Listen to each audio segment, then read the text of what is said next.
What's up, YouTube? Today I want to do something a little different. I typed in Arizona water crisis, May 2022. So we're in May. I want to see if there's any new information. Okay, this seems to be the most recent one right here so far, May 10th. Arizona water officials warn the state can move into a deeper stage of drought by August, by Taylor Tasler, ktar.com, ktar.com. The Colorado River has reached drastically low water levels, and Arizona experts don't see conditions improving in the near future. The Colorado River Basin is seeing the driest conditions in more than 1,200 years, with the drought lasting over 22 years. The ecosystem is collapsing. The Bureau of Reclamation last year declared the first ever Tier 1 shortage of the Colorado River, cutting more than 500,000 acre-feet of water from Arizona due to drought conditions. Now, the state can move into a Tier 2A water shortage. It's just getting worse. In Tier 2A, Arizona loses another 80,000 acre-feet. This is Tom Bushatsky. We saw him in the other video that I made. This is that boomer has been in this position for 40 years. He's a director of Arizona Department of Water Resources. I believe about half of that will be lost by Gila. Jesus Christ. I believe about half of that will be lost by Gila River Indian community and the rest by valley cities who have a non-Indian agricultural priority water. Buchatsky stresses Arizona homeowners won't see much of an impact with the potential cut of 80,000 acre-feet. But what about the tribe? Will the Gila River Indian community feel an impact? I find it interesting he did it. I don't think that 80,000 acre-feet is going to result in a hue and cry in which they're going to say you have to turn off your sprinklers outside or you can't fill up your pool. People are still not getting it. Just people are still not getting it. It's not that level of cut. The conditions of Lake Powell and Lake Mead were broken down in a media briefing on Monday. Lake Powell is at an elevation of 3,523 feet, which is 24% capacity. Bushatsky said it's the lowest since the lake's first filling. Lake Mead's water elevation is at 1,054 feet, which is 31% of capacity. Dan Bunk with the U.S. Bureau of Reclamation said the lake is projected to drop at least another 10 feet or so by this summer. He's not particularly optimistic about either reservoir. These are the biggest reservoirs in the United States too, so keep that in mind. They're both drying up. Bushatsky attributes the drought conditions to dry soil and higher temperature in the West. Okay, so today we learned that we're going to lose even more water. And it's going to affect the Gila River Indian community, May 19th. So I'm going to look today's date.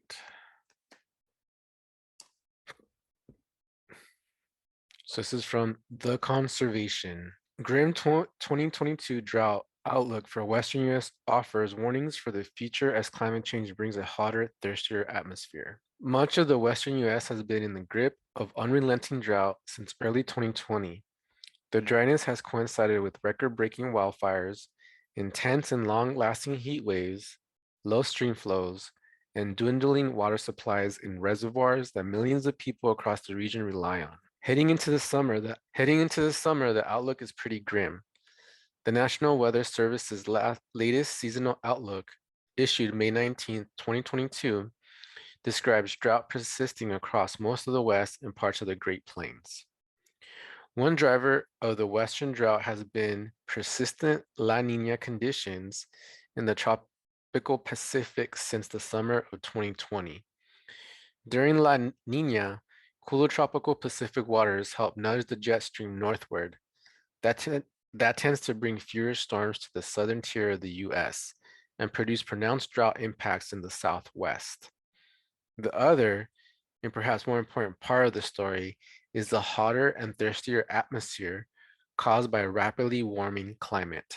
2 years of record heat, especially in the Southwest. The average temperature over the past 2 years sets records in the Southwest, and many Western countries were in the top 10 warmest conditions. warmest on record, top 10, top 20. And I have definitely noticed that it's getting hotter. Like, because I work outside. So I've definitely been noticing that it's been getting way hotter. As a climate scientist, I watched how climate change is making drought conditions increasingly worse, particularly in the western and central US. The last 2 years have been more than 2 degrees Fahrenheit warmer than normal in these regions. Large swaths of the Southwest have been even hotter, with temperatures more than 3 Fahrenheit higher.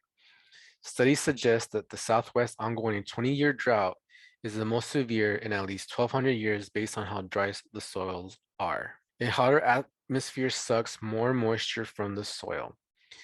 A thirstier atmosphere tends to extract more water out of the land. It exacerbates evaporative stress on the land, particularly when a region is experiencing below normal precipitation.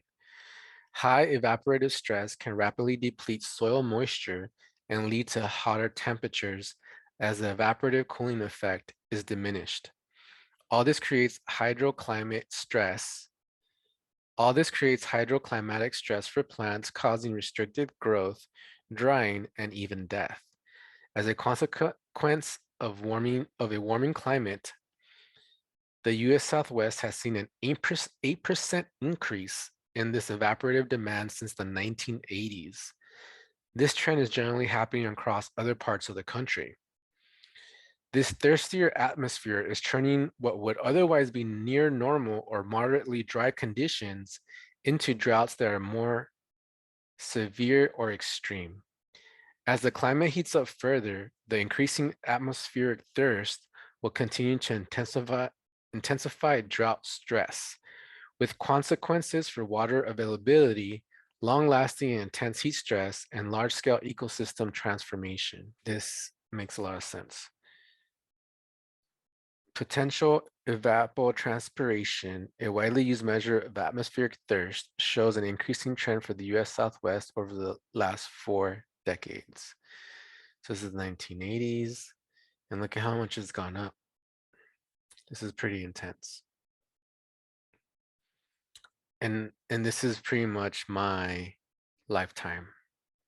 I was born in the 80s, so I've grew up farming, and I feel this. I felt the change. Climate models project ominous prospects of a more arid climate and more severe droughts in the Southwest and Southern Great Plains in the coming decades. In addition to direct impacts of increasing temperatures on future droughts, these regions are also expected to see fewer storms and more days without precipitation. Climate models consistently project a poleward shift in the mid-altitude storm tracks during this century as the planet heats up, which is expected to result in fewer storms in the southern tier of the country. Expect flash droughts even in wetter areas. The changing nature of droughts is a concern even in parts of the US that are expected to have a net increase in annual precipitation during the 21st century. In a hotter future, because of the high evaporative demand on the land, prolonged periods with weeks to months of below normal precipitation in these areas can lead to significant drought, even if the overall trend is for more precipitation. Large parts of the northern plains, for example, have seen precipitation increase by 10% or more in the last 3 decades. However, the region is not immune to severe drought conditions in a hotter climate. At the tail end of what was the wettest decade on record in the region, the northern plains experienced an intense flash drought in the summer of 2017 that resulted in agricultural losses in excess of 2.6 billion and wildfires across millions of acres. Record evaporative demand contributed to the severity of the flash drought. In addition to a severe short-term precipitation deficit, a flash drought is a drought that intensifies rapidly over a period of a few weeks and often catches forecasters by surprise. The likelihood of a flash drought can cause severe impacts to agricultural and ecosystems and promote large wildfires is expected to increase with a warmer and thirstier atmosphere. Flash droughts are also emerging as a growing concern in the Northeast. In 2020, Much of New England experienced an extreme hydrologic drought, with low stream flows and groundwater levels and widespread crop losses between May and September. Aided by very warm and dry atmospheric conditions, the drought developed very rapidly over that period from what had been above normal wet conditions. As humanity enters a hotter future, prolonged periods of weeks to months of below normal precipitation are going to be of greater concern almost everywhere. Heading into unfamiliar territory. Other forms of droughts are also emerging. Atmospheric heating is causing snow droughts as more precipitation falls as rain rather than snow, and snow melts earlier. Shorter snow seasons and longer growing seasons because of the warmer temperatures are changing the timing of ecological responses. This is the bathtub ring at Lake Powell, one of the nation's largest reservoirs, attests to its falling water level over 2 decades of drought in Arizona. Land is greening up earlier and causing an earlier loss of water from the land surface through evapotranspiration, the loss of water from plants and soil. This could result in drier soils in the later half of the growing season. As a result, parts of the central and western US could see both increased greening and drying in the future that are seasonally separated across the growing season. With the rapidly changing climate, we are entering unfamiliar territory. The world will need new ways to better anticipate future droughts that could transform natural and human systems. This was written by Stacy Morford, and she is the editor. Mid latitude. What is this?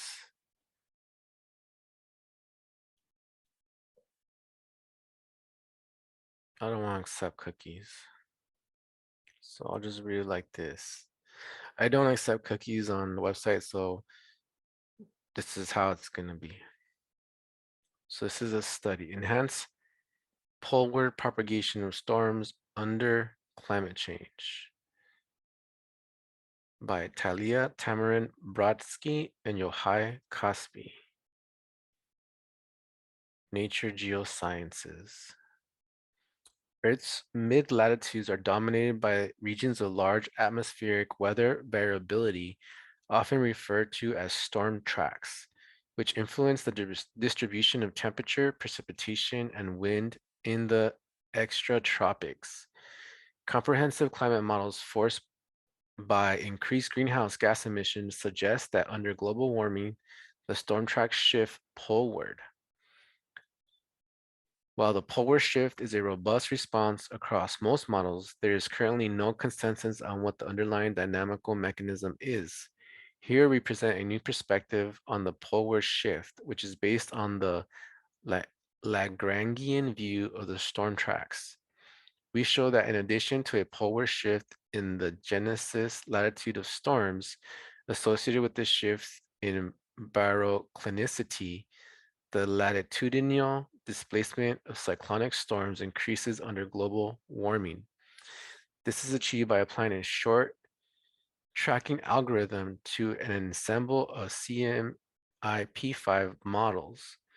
The increased latitudinal propagation in a warmer climate is shown to be a result of stronger upper level winds and increased atmospheric water vapor. These changes in the propagation characteristics of storms can have a significant impact on mid-latitude climate. And they want you to pay to read the sciencey articles. We're good. We're good. Okay. So flash droughts, which I've never heard of this term. So that's going to be a new thing. It's going to be flash droughts across the country. That was an interesting article. Let's see what this is all about. This was today. This published today. I want to get you right over to Crystal Henderson. Crystal, Thursdays mean drought monitor updates. What's the latest? Well, there's been a very troubling tweak made to our drought status in Arizona. Recapping last week's report, ready for the switch up? we have now added in something we haven't seen in a year, and that is exceptional drought now sneaking in to northwestern Arizona. There's actually been a couple of changes. So breaking it down here for you, we haven't seen a change in the moderate drought, but the severe level got bumped up to 67% of the state now. Extreme drought is now at 21%, and 3% of the state now showing up with exceptional drought. The last time we had exceptional drought in our state was, in fact, a year ago, and it was so much more expansive at 58%. I hope this isn't a sign of where we are headed. But unfortunately, we're in the midst of a dry spell, and this is the time of year where rain really is a rarity for us. May and June are driest months out of the year, and here we are saying, save us. We need as much as 3 inches of rain in the southern half of the state to get rid of the worst of the drought, and across the northern half of the state, It's as not much as going to 6 to happen. 9 inches would be needed. So unfortunately, our attention is all on fire danger. It's extreme. And today we're really going to reinforce that. We're checking off all the boxes. Not only is our All the drought situation boxes. deteriorating, it's abnormally dry, our atmosphere is very dry. So we have levels of dry going on here. Now we're getting some gusty winds going, and our hot temps just further dry out the fuels. So on our fire danger level index here today, quickly these numbers flare up on us. We're on the high end of the spectrum here, even off the charts with some 9s that will be popping this afternoon. Gusts across northern Arizona maxing in the 40s today. Things drop off a bit overnight as they normally do, and then you would expect to find those higher numbers in the afternoon. That's when our atmosphere is at its driest. That's when the winds are at their strongest. And once again, we're going to have 7s, 8s, and 9s showing up here for us tomorrow, as we could even crank out stronger blasts of wind in the 50s. With this piece of energy in our atmosphere that is perking up the winds, it's also going to start putting down temperatures here. Saturday, lowest temperature reading in the afternoon at 94 degrees. We may even end up hanging on to those double digits through early next week, but price is being paid with the extreme fire danger and those strong winds. Then we have more triple digits calling our name by the middle of next week, Lauren. Can't stay away for Triple-digit too long, I heat. suppose. So the wildfires will be insane. As the historic drought here in the West rages on, Valley City's taking action to conserve water. The strained water system is also prompting cities to ask people who live there to consider ways that you can cut back and conserve along with them. Team 12's Jen Wall joining us live this morning from Mesa. Don't plant 200 fruit Jen, trees. what changes Don't do it. is the city making there? Yeah, good morning to you. So the City of Mesa's website has a lot of really great ideas that people who live here around the valley across Arizona can start making really easy changes right now. This is all happening as Mesa officially declares a water shortage. The city is launching stage 1 of its water management plan as the Colorado River flows through difficult drought conditions. The first stage of the plan advises people who live here on how they can voluntarily cut back on water usage in Mesa. It does not include mandatory water restrictions. So they're beginning the conversation, right? Like, we need to conserve water. We're already in it. We're already in it, and they're barely starting the conversation. And it's not. I'm just really frustrated. Look at all the grass. Look at all this grass. Why? Why? The city, however, will reduce water use at its facilities and landscaping areas. Mesa says it wants to reduce usage by 5% during this first phase. Future phases could include restrictions on washing cars, watering lawns, and residential pools. Now, There you talking go. about those tips, the city That's also gonna offers happen. more than 100 easy ways people can reduce water usage at home starting now. There are things like not running water when washing dishes, instead filling one bowl with some water to use. Switching to an Energy Star dishwasher, how to compost food waste instead of running water down the garbage disposal, using the refrigerator to thaw food instead of running water, and reusing water from steaming vegetables to cook other dishes like soups and much. So this is all stuff that I'm already doing in my own life, right? That I've been doing for a super long ass time. And this is basic, right? So like this is the biggest water usage for a household is the landscape. That's the biggest use. After that, it is laundry and showers. So if you have the ability to convert your shower and your laundry to gray water, you are winning. You're going to be winning because you can use that to irrigate the landscape, and the landscape is the #1 water usage for a household. This is just like icing on the top of that cake, man. More. Now, the city also has living green events, and so they'll teach you how to do water wise gardening, how to harvest rainwater, and they'll also show you ways to xeriscape your lawn. We talked about that about an hour ago. If you switch out your grass, there are incentives of up to $575, even planting trees too that are water tolerant here in the drought in Arizona. For details, go to our website, All right, 12news.com, well, and click on this at least story. people are Now we're waking live up. in Mesa. Jen Wall, Today at AZ. At least people are waking up. Let's see what the Central Arizona Project has to say. Purchase and sale agreement for long-term storage credits between CAWCD, CAGRD, and the Tohono O'odham Nation. So in Tucson and Phoenix, they're gonna give the tribe $6 million. So this is so that they can store water underground, and apparently they're gonna buy land from the O'odham Nation. And it's probably a win-win for the O'odham Nation because they're always gonna have access to this water. So this was approved by the Tohono O'odham Legislative Council on May 11th. And this is from the meeting notes. So you can go to the CAP and get all this information from their meetings.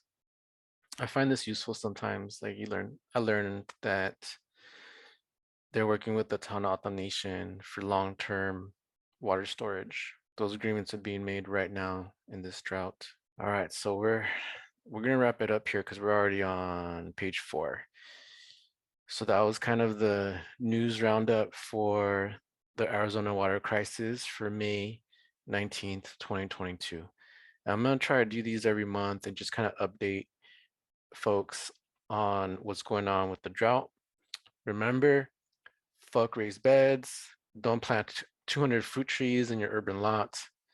This is not sustainable. You got to adapt, right? You cannot limit yourself to growing mangoes and guayabas, bananas, all these things that really don't do well here anyway. You should open up the possibilities and establish a relationship with the Sonoran Desert and farm the native edible plants, mesquite, palo verdes, ironwoods. I have a whole video that walks you through all the plants that lend themselves to cultivation that are edible. So check that out, the Sonoran Desert Food Forest. I have a whole video on it. If you like this content, please subscribe. Please consider joining my Patreon community. I have 3 tiers. You can sign up at www.patreon.com/the Sonoran Desert Grower. I have a $2 membership tier that gives you access to these videos first and a dryland permaculture growing guide, which is 100 pages. My $5 members get a seed care package, the, the dryland permaculture growing guide, and obviously they get to see the videos before they premiere on YouTube.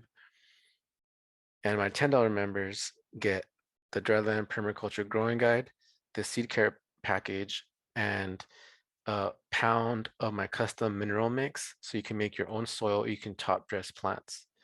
So please consider supporting me and tipping me $2 a month, $5 a month, $10 a month, whatever you can afford to help me continue to make good content for Arizona, the Sonoran Desert.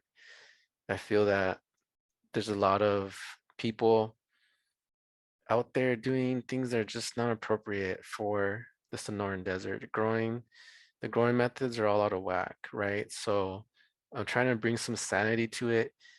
And the reason I decided to make this type of video is because I still see people not really willing to accept the reality that is coming, right?